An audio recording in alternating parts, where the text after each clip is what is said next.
Marty Supreme is not a dreamer. Okay, let me rephrase that. Marty Supreme isn't a dreamer in the sense we're talking about in the movie. Kevin Lowry once said, "The character, which I reacted to, was extreme desire for success at the cost of anything, and just leaving human garbage behind. You just trashed everybody you touched." And that really shapes the movie perfectly. My name is Richard Santos. Welcome to First Pass, and today we're talking about Marty Supreme. You feel me?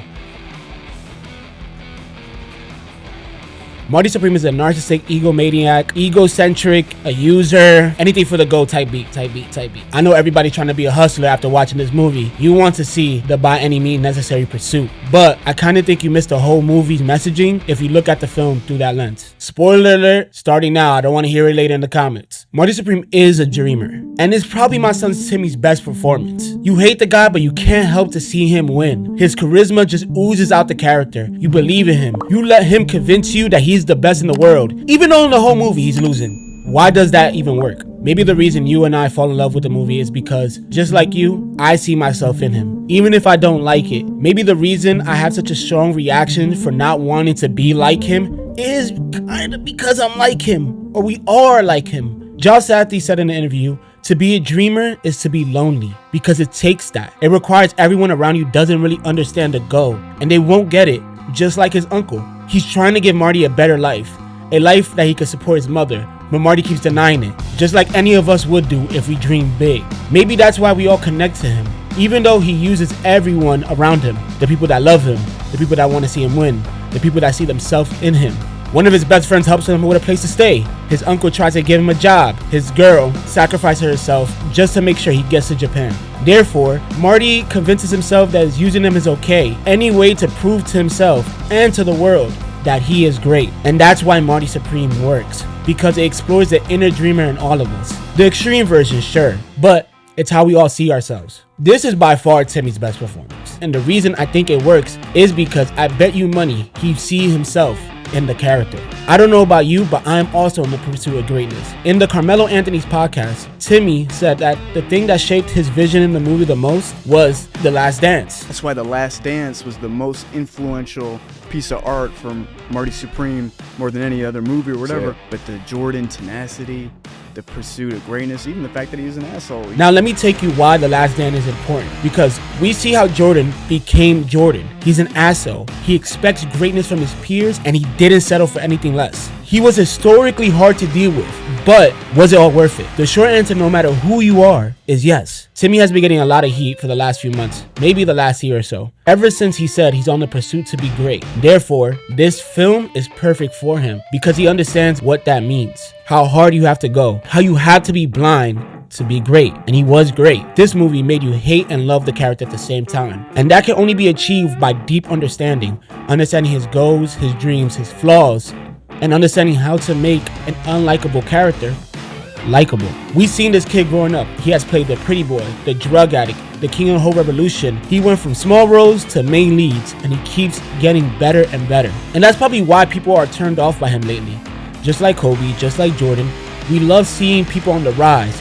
But like Harvey Dent said, you either die a hero or live long enough to see yourself become the villain. And that's the truth for all three of these people. At first, we wanted to see him win. In wrestling terms, that's our baby face. That's the new guy. But when they start winning, and like LeBron has a whole ad campaign saying winning isn't for everybody. A winner is a curse. And the reason I'm connecting this story to sports is because it's a ping pong movie. But more importantly, it's the very essence of the film. We want to relate to people on our level. But a lot of people will never get to that level of greatness. They won't understand how to get there, how much of the self-doubt you have to let go. You know why people hate these icons, but also end up rooting for them? Because they wish they could be him. They wish they could just chase it, let go of everything and everyone. We all want to be great, but life holds us back. Kids, job, reality. We are not built to take unnecessary risk. We are trained as humans to play it safe, either by evolution or society. To be great, you have to take great risk. And therefore, to be great, you need to convince other people to take that risk with you. I see a lot of people don't like this film.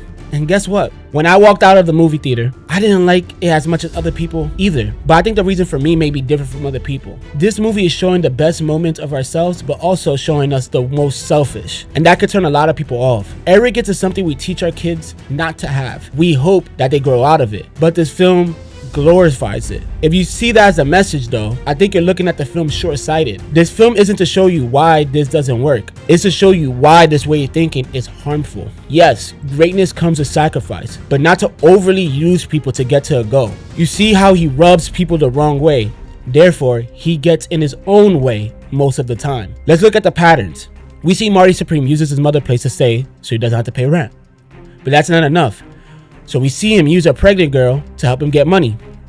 We see him use his friend's dad who believes in him, and then he completely destroys his car and acts like nothing happens. We see him use his best friend to hustle people, therefore destroying his best friend's only way to make his money for his family. We see people that still love him though, no matter what. Even the one person that loves him the most, she will do anything for him to make it. She literally takes a bullet on the chest while pregnant in an attempt to help him make enough money to get to Japan. But even before all of that, he tells her she has no path in life. He tells her the kid will only get in his way, that it's not his. He doesn't want to be tied down because he has a goal that he wants to achieve more than anything else. This is why I don't call him a dreamer. I call him an antagonist. Just because you want to be great doesn't mean the people around you don't want to see you win. Once he said that to his pregnant girlfriend, a woman that he claimed he knew almost his whole life, it turns. You go from wanting to believe him to not wanting to see him win at all. Marty is too much in his own way. He's not seeing everyone around him. He is too tunnel vision. The movie's goal is to show you pitfalls if you run this blind race. It's commendable, but it's short-sighted. All of this leads to the end of the film. You have this ping pong match with the best in the world. But remember, he only took this job so he could get to Tokyo in the first place. And he was willing to lower himself to get spanked on the ass in front of grown men. He acts like a king, but he accepts humility just to get to the room. Even when he shows up to the event, the whole reason that he's in Japan, they take it away from him. And therefore, in his own way, like he does everything else in the movie, he forces a chant. He gets a real match with the person that beat him earlier in the movie, and he wins. But it doesn't feel like a win because of everything he had to go through, because of everyone he had to step on, and how he let himself go. And then when he gets home, he's changed. He realized after all, he has won his dream. Therefore, he could chase another dream. Fatherhood. His new goal isn't himself anymore. It's for his baby. And now he understands his life is done, and their life just started. But maybe I'm yapping. Maybe you don't get it. Maybe you never dreamed so big it felt unattainable. Maybe you gave up or just living day by day. But there's nothing wrong with that. We all grow up. We all have lives. We all get kids. We all live for them. But some of us aren't like that. We dream big. We have goals and places we want to be. And everything else is a distraction from the big goal. We need people who are foolish enough to believe their voice is big enough to make a difference. As humans, we love that, but we also hate when somebody's up their ass too much. I have big dreams. My brand Fullmetal is my everything. I put every single dollar I ever made back into my business, and I have gotten so much from it, but I also lost so much. I want Fullmetal to outlive me, but with that, I have lost friendships in the process because they don't dream as big as me. It made it so hard to relate to them. When they want families and kids and all that, I'm chasing the dream to become a fucking YouTuber or be one of the most important streetwear designers ever. I look up to the greats. I want my brand to be in stores all over the world. I want somebody to think of Fullmetal in the way people think of any other major brand.